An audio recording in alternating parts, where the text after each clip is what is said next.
गुरुदेव, कृपया शक्ती, पराशक्ती आणि आदिपराशक्ती याबद्दल बोलाल का? शक्तीविना काहीही चालणार नाही. बोलण्यासाठीही शक्ती लागते, ऐकण्यासाठीही शक्ती लागते, चालण्यासाठीही शक्ती लागते. सर्व काही शक्तीच आहे. किंवा आदिशक्ती. आदिशक्ती म्हणजे जिथून हे सर्व सुरू झाले आहे ती आदिशक्ती आहे. आदि पराशक्ती म्हणजे जे दिसत नाही पण सर्वत्र व्यापलेले आहे, ज्यातून सर्व काही आहे आणि ज्यात सर्व काही जी शक्ती विलीन होते तिलाच आदि पराशक्ती असे म्हणतात. गुरुदेव, लहानपणापासून मला अनेकदा माझ्या भोवती एक प्रेमळ काळजी घेणारी आणि परोपकारी उपस्थिती तीव्रतेने जाणवली आहे. ही कोणाची उपस्थिती आहे आणि ती दिसू शकते का? होय, उपस्थिती दिसू शकते. ही एक भावना आहे जी तुम्हाला जाणवते. तुम्ही ते फक्त अनुभवणे अधिक चांगले आहे, कारण ते सर्व पाहणे, काहीतरी पाहणे हे तुमच्यापासून नेहमीच थोडे दूर असते. पाहण्यापेक्षा उपस्थिती अधिक जवळची असते. पर्ल्स ऑफ क्रिएशन या व्हिडिओमध्ये तुम्ही म्हणता की मला तुम्हाला 2 गोष्टी सांगायच्या आहेत. पहिली म्हणजे कोणतेही दुःख नाही, जागे व्हा आणि बघा. दुसरी म्हणजे जर तुम्हाला दुःख दिसले तर ते माझ्याकडे आणा. माझा प्रश्न आहे की हे तंत्रज्ञान कसे काम करते? हे एकदा करून बघा, ते काम करते. जर तुम्ही सकाळी उठून पाहिले की ते तिथे अजिबात नाहीये. जर तुम्ही एक विचारवंत व्यक्ती असाल तर तुम्हाला समजेल. तुम्ही उठता आणि पाहता की वेळ इतक्या वेगाने जात आहे. या पृथ्वीवर अशी कोणतीही गोष्ट नाही जी तुम्ही कायम धरून ठेवू शकता. सर्व काही बदलत आहे. मग दुःख कुठे आहे? जरी दुःख असले तरी ते कायम राहणार नाही, ते निघून जाईल. जेव्हा एखादी गोष्ट काही काळासाठी येते आणि ती निघून जाते तेव्हा तुम्ही त्याची काळजी करणार नाही. ते झाले, बस इतकेच. पण तुम्ही विचारवंत प्रकारचे नाही तर तुम्ही भावनिक व्यक्ती आहात. मग तुमच्याकडे आधार घेण्यासाठी कोणीतरी असते आणि मग तुम्ही तुमच्या गोष्टी सोडून देऊ शकता. तुम्ही म्हणता की हे मी हाताळू शकत नाही, कृपया मला मदत करा, कृपया हे माझ्यापासून दूर करा. ही प्रार्थना जेव्हा तुमच्यात जागृत होते तेव्हा तुम्ही पाहाल की दुःख तेव्हाही नाहीसे होते. ज्ञान, बुद्धी किंवा प्रार्थनेद्वारे आणि यातून तुम्हाला एकरूपता आणि भक्ती प्राप्त होते. भक्त दुःखी असू शकत नाही.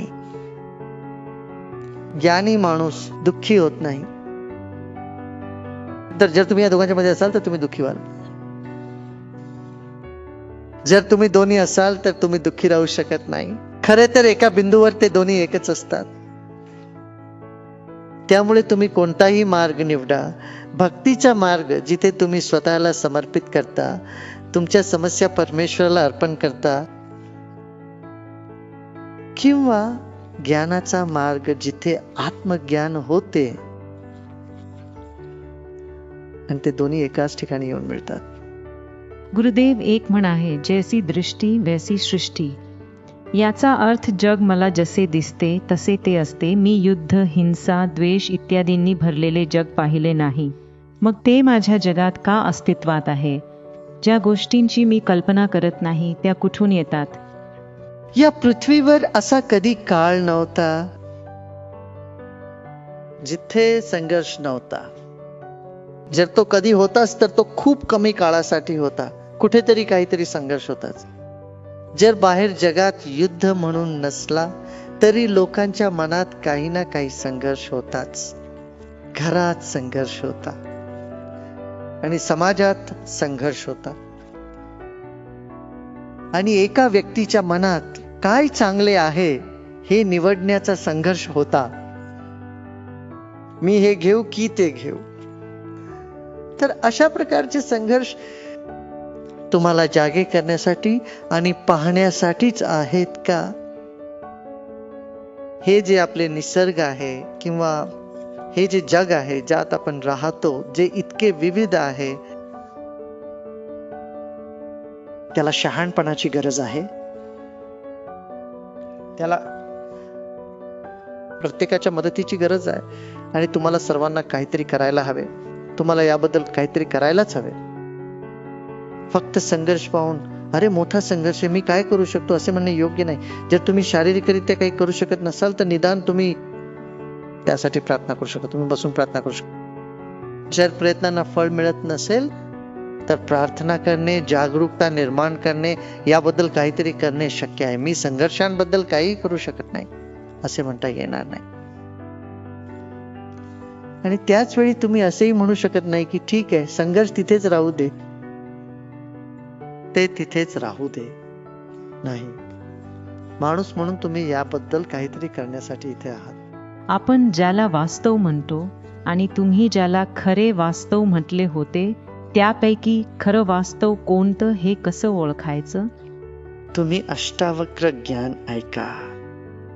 मी ज्ञानाची एक संपूर्ण मालिका बनवली आहे, अष्टावक्र गीता.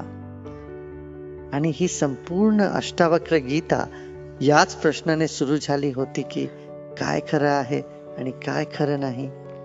गुरुदेव, तुम्ही सांगितले आहे की राग आणि जागरूकता एकाच चक्रातील एकच ऊर्जा आहेत. मी माझ्या रागाचे जागरूकतेत रूपांतर कसे करू शकेन?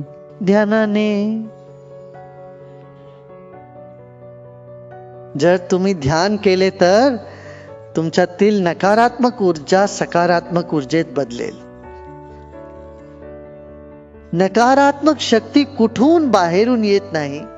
सकारात्मक शक्तीचा उलट्या पद्धतीने प्रवाह होणे म्हणजे नकारात्मक शक्ती आहे. तर त्याचे ते बदलण्यासाठी ध्यान आहे, प्राणायाम आहे, हे सर्व करा.